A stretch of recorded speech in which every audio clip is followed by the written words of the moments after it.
We are Mike and Jeannie, and we restore old houses.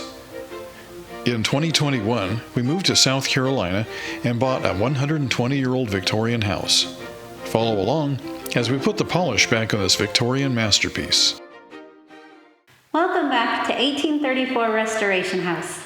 Over the last couple of weeks, we've worked hard to make a terrific mess in this house. Doing restoration, plaster work, painting, you name it. We really have got to clean this up. So today, we're going to do some cleanup and put some polish back on the work we've done.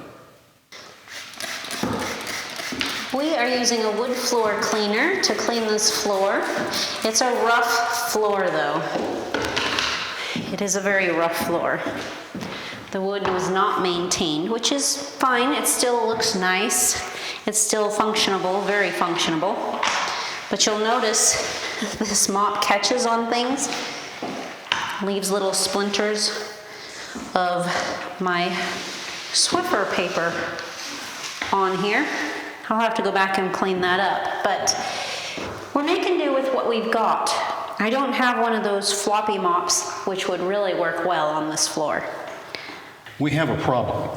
So we had taped the floor down really good, but the tape started coming up and we had plaster dust and actually had some plaster drops hit this area maybe a 1 inch away from the wall and it got on the floor. So I'm just going through here and just trying to scrape that off as best I can so we can get that cleaned up. After I'm done scraping, then we'll come back and we'll vacuum the floor and then we'll mop it down and see how it looks. I'm coming to you from the freshly plastered bedroom, and I'm going back to an old project that I worked on several months back. This fireplace right here is an old oak fireplace that somebody covered up with paint. Why? I have no idea, but they did. But look at this. Underneath all of this latex paint is beautiful oak wood. So I'm going to go through and see if I can strip all of that off of here. Wouldn't it be wonderful to have a refinished fireplace mantle?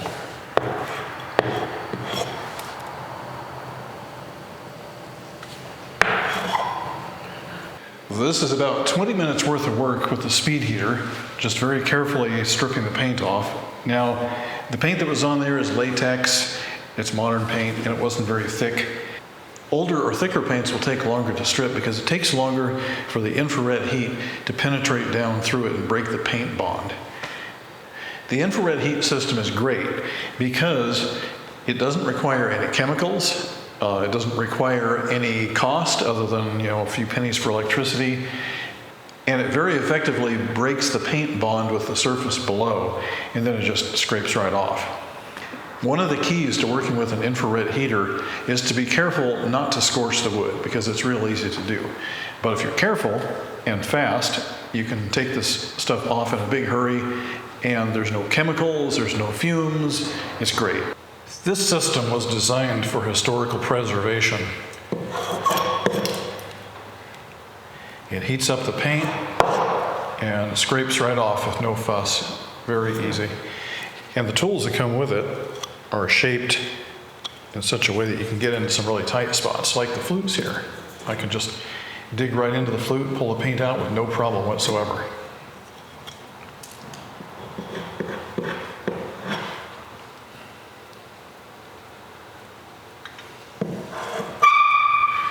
There's no chemical residues, no fumes.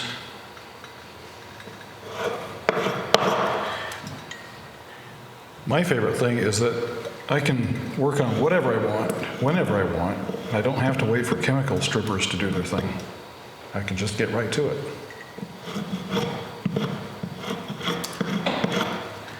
And the paint just falls harmlessly into a little pile on the floor and is easily cleaned up and disposed of.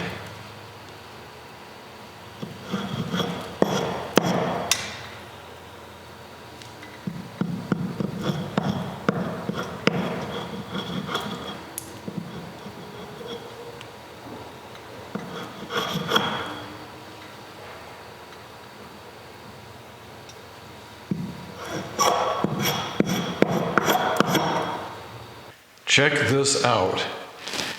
look at all the beautiful oak that was hiding under that paint. And why in the world would somebody want to paint that? I don't understand, but it's there, and fortunately it comes off real easy with the speed heater. It does need a little bit of touch-up. It's a little bit rough, so I'll probably come by with an alcohol solvent and see if I can't smooth this out a little bit.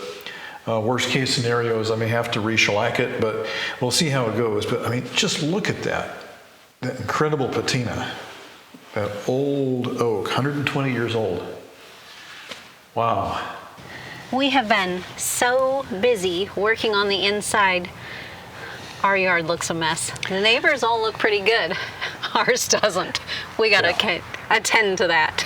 It's pretty bad. I would say deplorable. Look at that bumblebee right there. Deplorable is a good word. Wow, isn't it beautiful? Yeah, he's a big one. He's checking you out. I don't know what he's doing. Oh, he likes the tractor too. He likes the tractor. Well, we like tractors too. So let's go ahead and load up that tractor and get busy. Yes.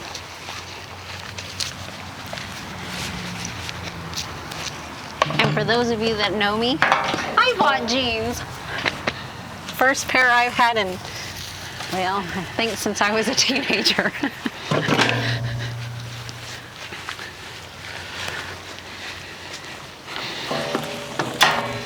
I bought them at Goodwill. They were only like $3 or $4. But Yep. I have working jeans now, so this is going to go really well. Yep. I hope. All right, so plan of action here. Yes. The grass, well, or whatever it is out here that's green, is overgrown. But we can't really mow because we have a lot of deadfall from the winter. A lot of branches fell down. So we're going to take the tractor back there. We're taking you guys with us, and we're going to do some cutting. And then when it's finally clear enough, we'll go ahead and mow it.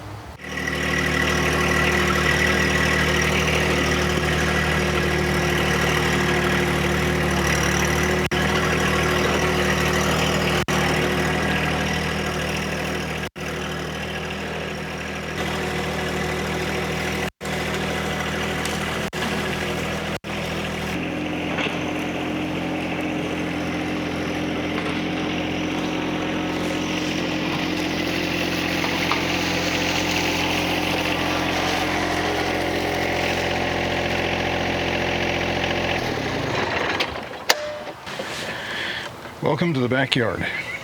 Well, look what I found. Some more pretty flowers. Ooh, yeah.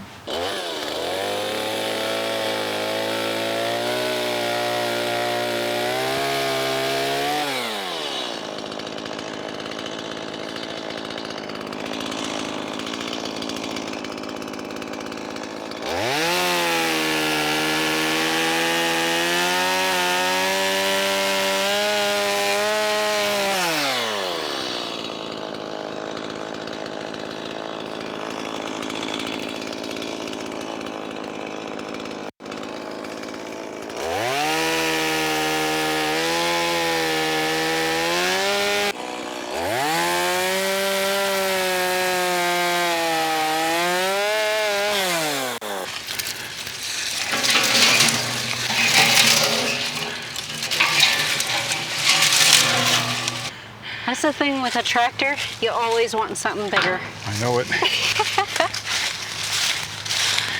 Well, I'm just thankful to have one. Yes, so am I.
Every winter we lose some.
Hey, love. Ooh, came to get you for lunch. Lunch. That looks beautiful. Isn't that awesome? Oh, I love it. It's amazing that was hidden all these years underneath paint. Yeah. Wow. Ooh-wee. That's going to be incredible once it's cleaned up. Yes, it will. Oh, I love it. All right, let's go have lunch. Sounds great.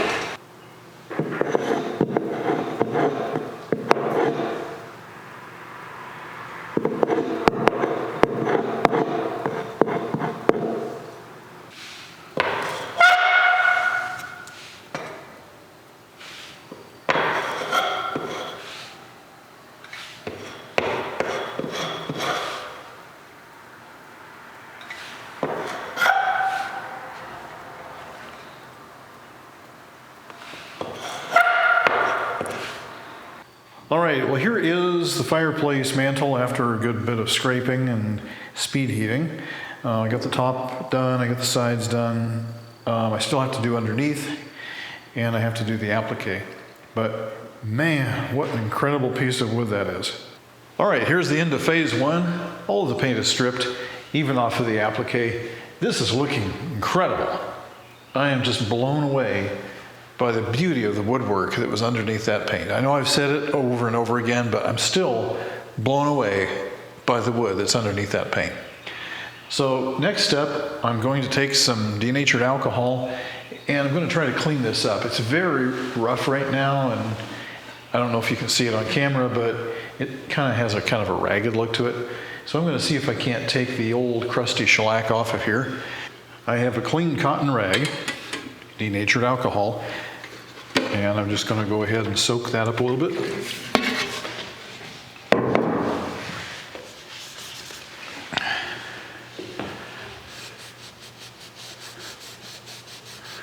Oh yeah, look at that. See how it's taken all the crusty, hazy stuff off of there?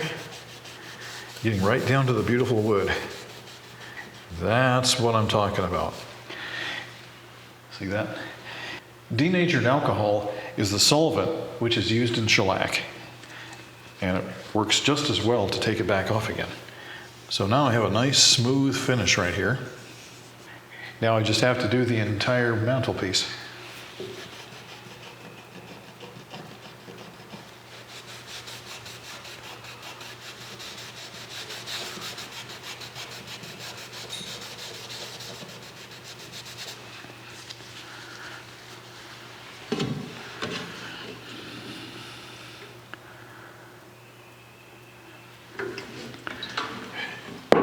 if you do this, be sure to wear a glove. Not because it's toxic, but because alcohol will just suck the moisture right out of your skin.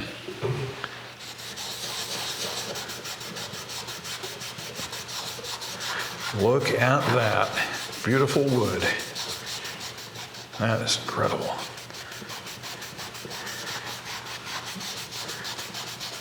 All the old crusties coming right off on the rag. Here's an overhead view of the top of the mantle. I just want to show you the difference here. So this is the portion that I recently stripped, and it's just very raw. Kind of has scrape marks and everything and kind of discolored. This is the section that I've washed down with the solvent and taken off all the old grungy shellac. So I just want to show you how that works.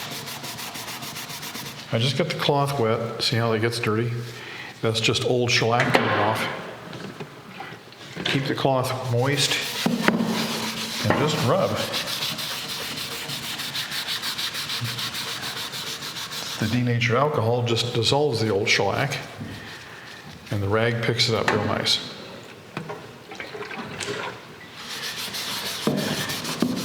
Take a look at the color here. It has a really nice patina to it, and this is not a stain. This is 120 years worth of sunlight that has darkened the wood and made it more mature.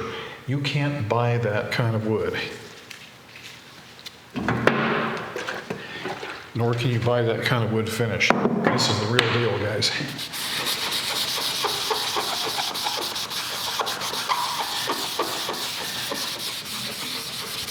So here's what happens. When we get all done with this, we can go ahead and put another coat or two of shellac back on here. And that shellac is going to pick up this old, time-worn finish and just bring an incredible, beautiful, beautiful wood tone.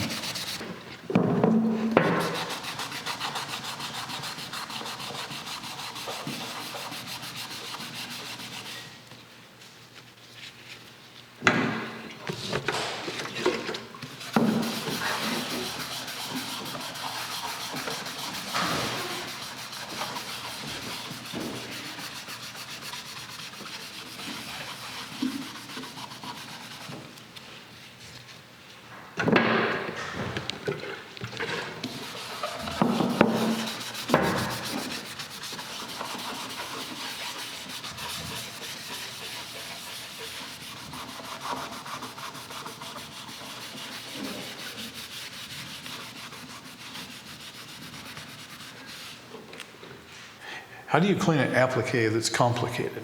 Well, a small scrub brush, some denatured alcohol in a cup, and a rag. So I just get it wet, start scrubbing. And this very easily dissolves the shellac. And just wipe off the excess. And get back in there and start scrubbing again.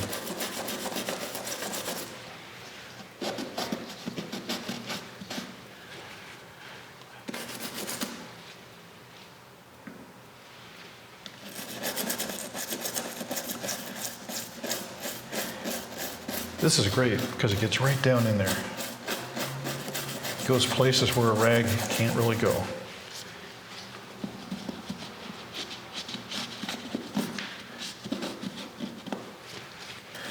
It's also good for getting down into grooves. Now, when I was stripping the paint off of here, there were a bunch of grooves that I didn't even know were there because they were covered in paint. So we're restoring those back. Here's a tough spot. Right down here are some special grooves that were cut into the wood, and it has shellac in them, and it also had paint in them. And so when I stripped the paint off there, it left a little bit of paint residue, just little tiny specks, and they feel crusty, and if you run your hand across it, it kind of hurts a little bit because it's so sharp. Let me show you a quick way of cleaning that out. So I take my toothbrush and alcohol, and I just get in there. Just scrub it really good. I'm pushing fairly aggressively with this thing, scrubbing it up and down, and then I go back and I wipe the residue out. And I'll just keep going down the line with this. So we know the alcohol is a really good solvent for shellac, and it dissolves it real quick, especially with the scrubbing action. I'll take that right out of there. Now, there's still a little bit left over of paint residue. I don't know if you can see it, but there's these tiny white specks everywhere. I simply take a tool that has a nice sharp edge on it and very carefully just touch them. Doesn't take much, just a little bit, and those little white specks of paint just pop right off, especially because we took the shellac out of there and there's nothing holding it. So I can just put the pointy end down here in the groove and very lightly, this will take out any residue that's left down inside there. If you go too hard, you're going to start gouging things, and we don't want to do that. We just want to take out the residue and nothing else. And that leaves us a really nice groove.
This is the reason why all of you guys are watching our channel, because we know that you love restoration.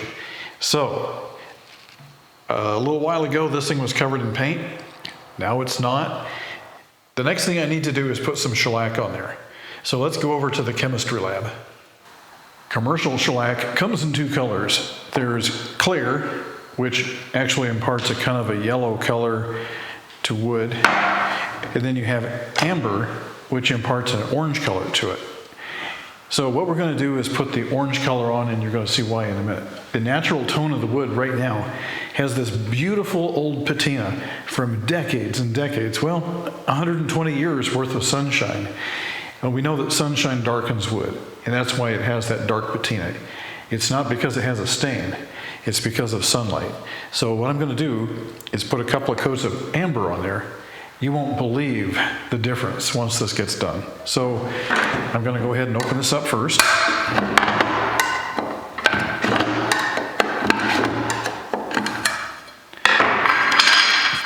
The can says to stir it before using, which seems like a reasonable request.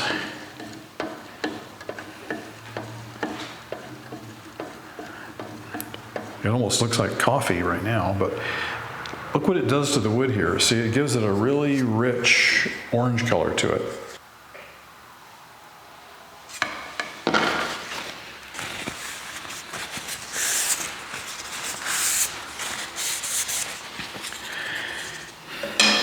Even though there are two colors of commercial shellac, there are other ways you can get shellac through specialty houses, and they have dozens and dozens of different kinds of colors. Everything ranging from nearly black to super white, or super blonde rather, that imparts no color whatsoever. I've taken a tin can, you can use any container you want, and I'm going to pour some of this in.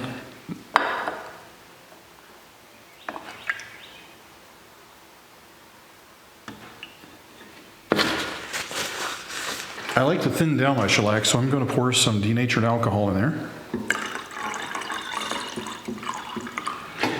Maybe half again as much as I put in.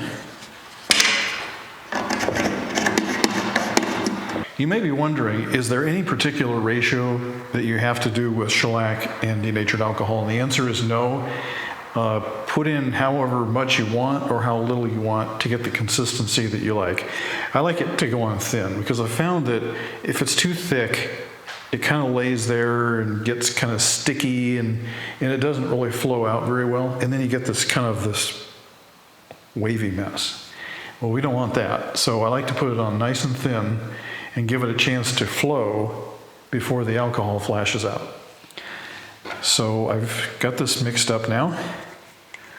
Let me just hit it with the stirring stick real quick to make sure that it's really mixed up. And if you have to go back and mix up more, your ratio doesn't have to be exactly the same as it was because it's really not that critical. Okay, let's take this over to the mantelpiece and get to work. Shellac is a historically authentic finish that was used back in those days. It's wonderful because it's easily fixed, it's renewable, it's environmentally friendly, and it has no plastic in it. The last thing you want to do in an old house like this is start laying on urethane, because urethane is basically a plastic, and when you put that urethane on the wood, now you've covered it in plastic. Eventually that plastic will start chipping off, and you can't fix it because you can't re-energize it. With shellac, if you have old shellac, you can put new shellac on top of old shellac, or you can use denatured alcohol to rejuvenate it. It's a really easy finish to apply and to repair. So I've got my cheap brush here. I'm going to go ahead and put it on. Nice thin coat.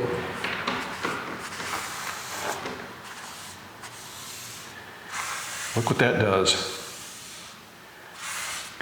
So even though it's an amber shellac and it's very orangey, it's not really overwhelming the wood. It's not overwhelming the color. But instead it brings it to life. It brings it right out. So remember, thin coats.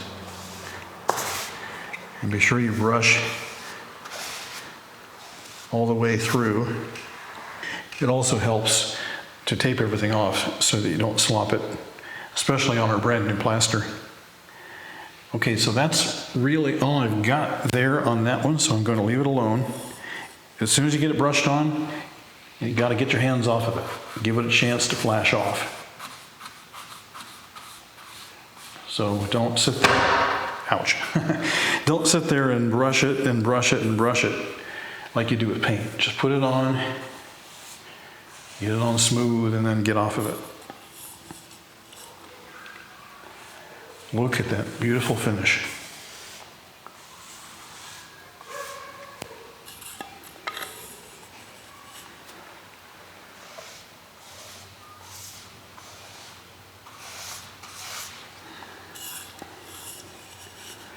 Now, shellac has an interesting characteristic. Depending on how you put it on and how you work it, it can either be a matte finish or a satin finish, or it can be super glossy.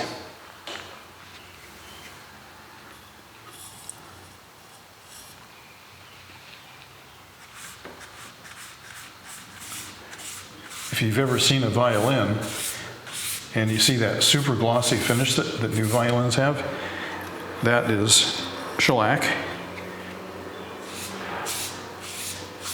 And they do what they call a French polish.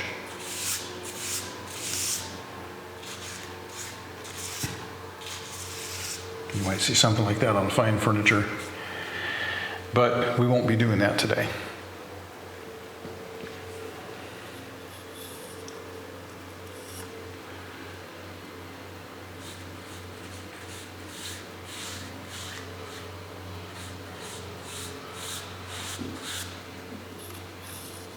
Pay particular attention to end grain because it tends to soak the stuff up real fast, and you might have to put extra on there.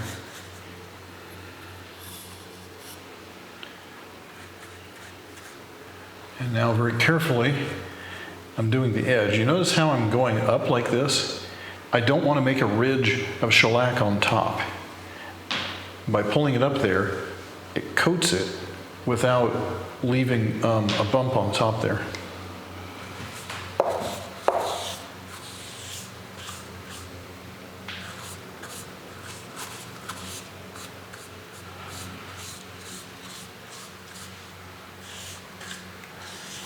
This is absolutely wonderful.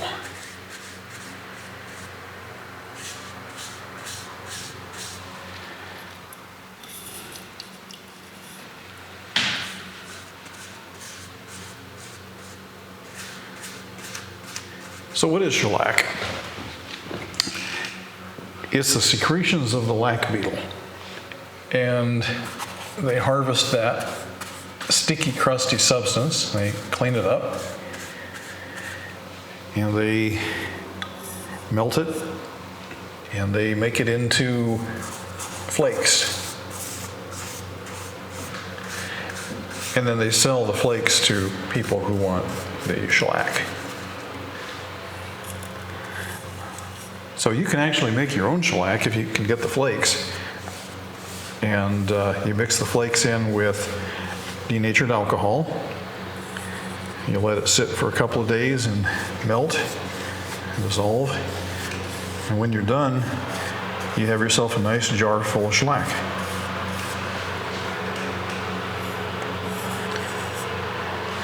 Shellac does have a shelf life to it.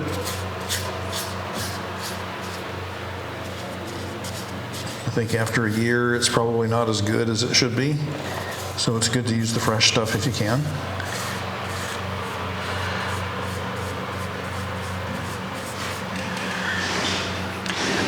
I can already see just some rich color developing. We're doing a tight shot here so you can see the color change. See, it's very subtle. Even though the shellac is very strong, the color change is fairly subtle. And that's because the wood has already color changed from years and years of sunlight exposure. So what we're doing here, we're really just putting a protective coating on it. It protects it from moisture, dirt, and whatnot. And it just protects the wood and beautifies it too. Now, if I was putting this on, say, maple or pine, you would definitely see the difference. Like on the stirring stick a few minutes ago, it definitely turned that orange. There's no question about that being orange. But on a darkened wood like this, all it does is enhance it. I also wanted to mention that the shellac dries really fast. See, this piece here that we did just a minute ago, it's already dry to the touch. It's incredibly fast drying material. And that's why you don't want to dilly-dally when you're doing the work. Get in, get your whole section done, and then get off of it. All right, let's do the main panel here. This is the showpiece of the entire mantelpiece. So I'll just start right here. And just nice long brush strokes. Lay it on wet and thin.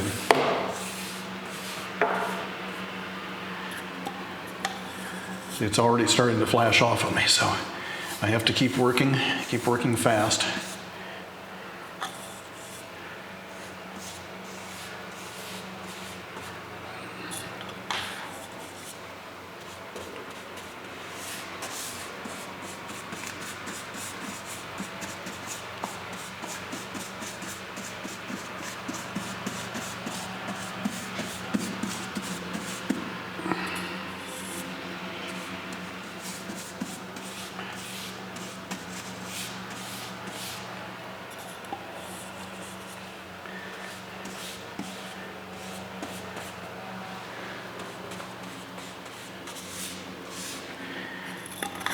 Now this is why I thinned it.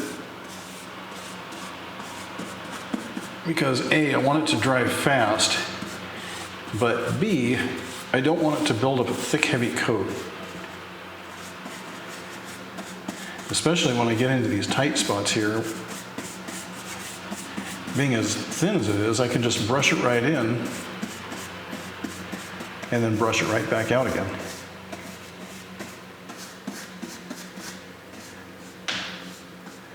Okay, see that spot there I touched has already dried, so I'm going to get a little bit more on there and re-wet that. Oops, got a little bit of a run there, so we'll just brush that back out like so. All right.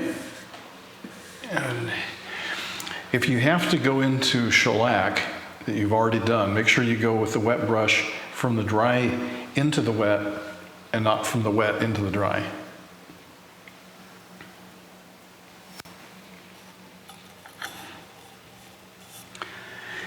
This takes a surprisingly small amount. I probably put maybe an inch of shellac in this can, and I'm not even going to use anywhere near that much.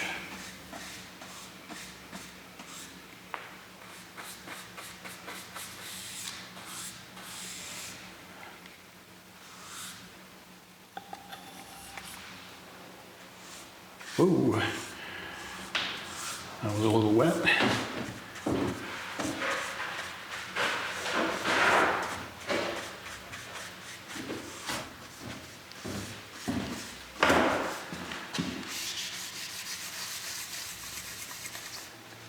A little alcohol, yeah, it takes it right off. Remember, alcohol is the solvent for shellac. Okay, now I've got a little bit of something going on here with some runs, so I'm just carefully just swiping it like that with a wet brush, and swiping it away like that, and that should dry just fine.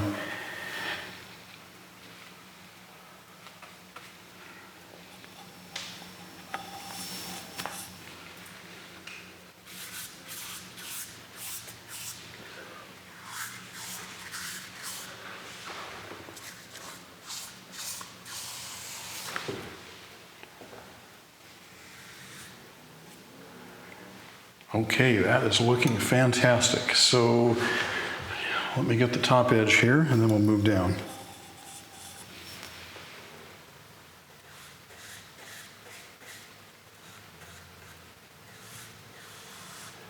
So I'm starting with the underside first.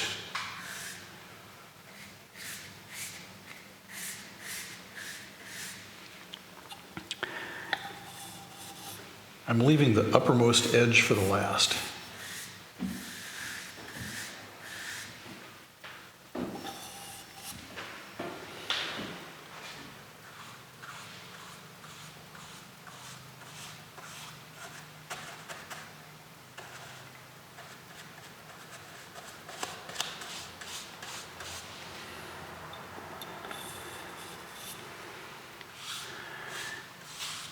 We've used shellac on a lot of things over the years. Antique restoration, even house restoration. If you go back to the early days of our channel and you look at some of the work we did there, we actually coated the floors in that old house, that old 1834 Second Empire house. We coated the floors with shellac because they were just in really nasty condition, but we needed to move in so we could live in the house. And so what we did is we rolled on shellac on the floors, of course, after we cleaned it really thoroughly. And we were there 2 years. And that shellac still looked as good as it did the day we moved in, when we left.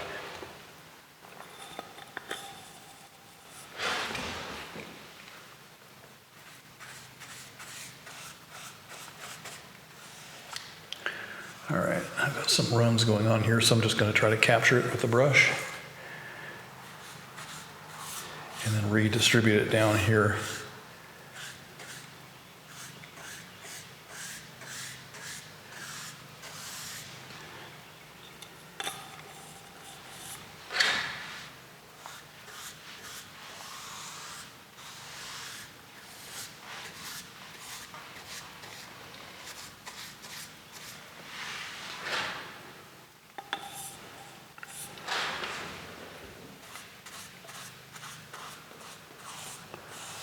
Okay, let's work on the bracket.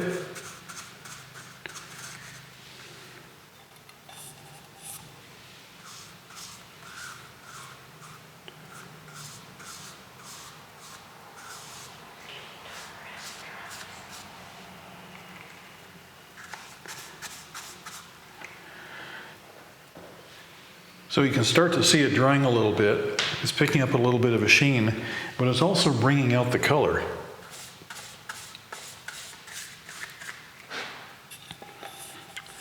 And as it dries, it darkens up slightly.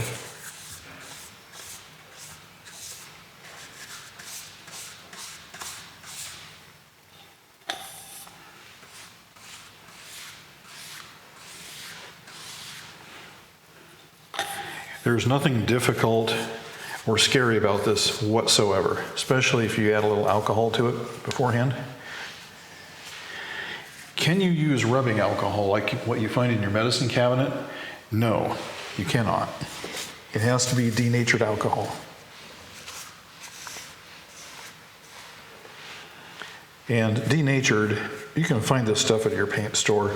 I wouldn't buy it at the big box stores because they sell you these little quart cans. And unless you're doing a small project and that's all you're ever going to do, it's just not very economical. But the can we got from a paint store, a real paint store, and it's been with us for, what, three years?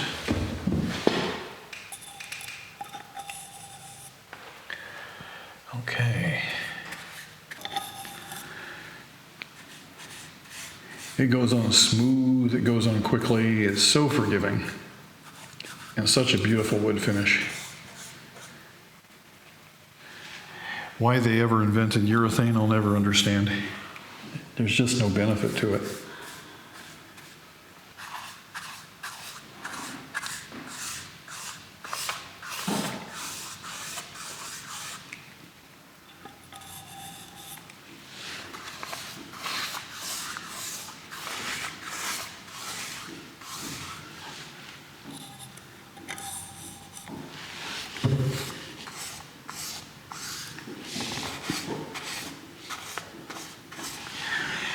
I'm not making any attempt to try to smooth out brush strokes because there aren't any. And that's the beauty of this stuff. You don't have to worry about brush strokes like you do with urethanes and varnishes.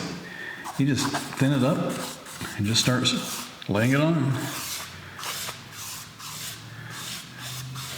And when we get done here, we could start back around the other side and lay on a second coat if we wanted to.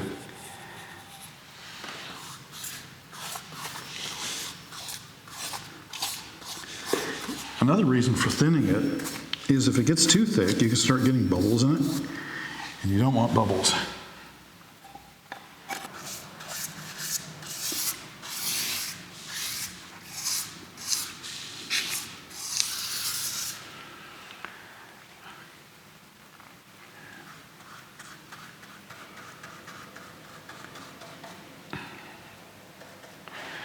Okay, now I'm going to come over here and do the front edge that we didn't do the last time around. And again, I'm just going to come up on it like that. That way it doesn't slop over the edge of the wood. If I was doing it this way, it would basically slop over the edge. We don't want that. So I'm doing it like this.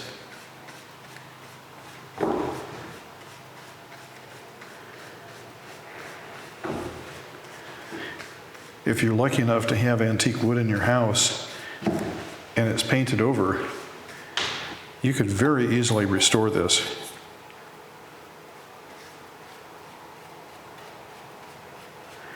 Okay, now I'm going to get on the top here. I'm not sure if you can see it at the camera angle, but I'm just going to start laying this on as fast as I can.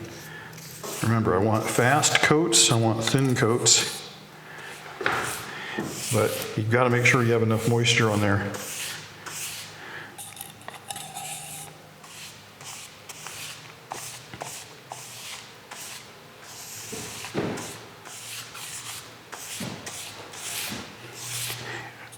Don't try this with urethane. You'll have a disaster at the end. But with shellac, no big deal. You just lay it on, and it will basically kind of flatten itself out, and then the solvent goes out, and you're left with a beautiful wood finish. All right, just that fast. We filmed this almost in real time, and now I've completely finished this fireplace. Now, I probably will go back and put a second coat on there, and I can do that probably in about 5 minutes after everything's done.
The second coat I'm putting on a little bit thicker than I did the first. It's more wet. I don't want it to be so wet that it runs, but I want it to be a little bit more wet so that it can flow out and help develop the gloss just a little bit.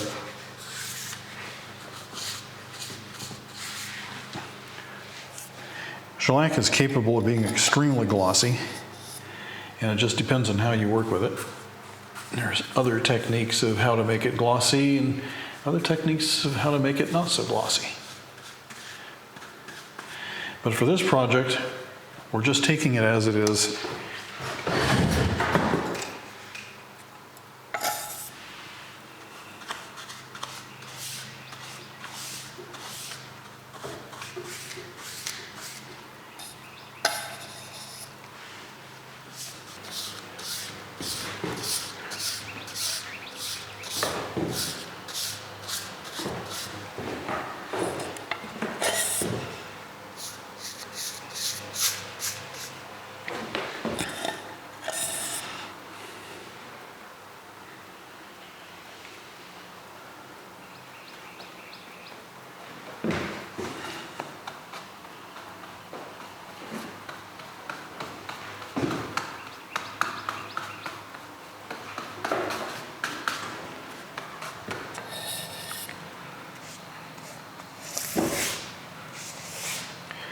Nice wet brush, nice long strokes.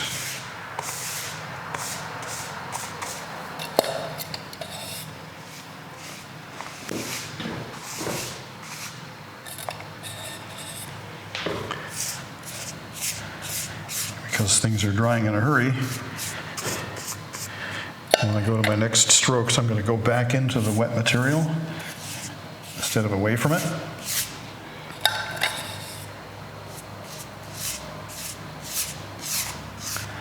Because what that does is it rehydrates it and allows the two to form a continuous surface. Okay, we're just about done here.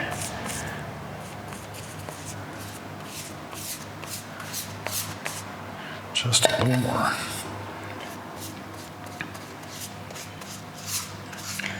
I think I'm getting drunk off the alcohol fumes. Ooh-wee. Okay, that is it. 2 coats of shellac on our newly restored mantle. That looks amazing. Yes, it does.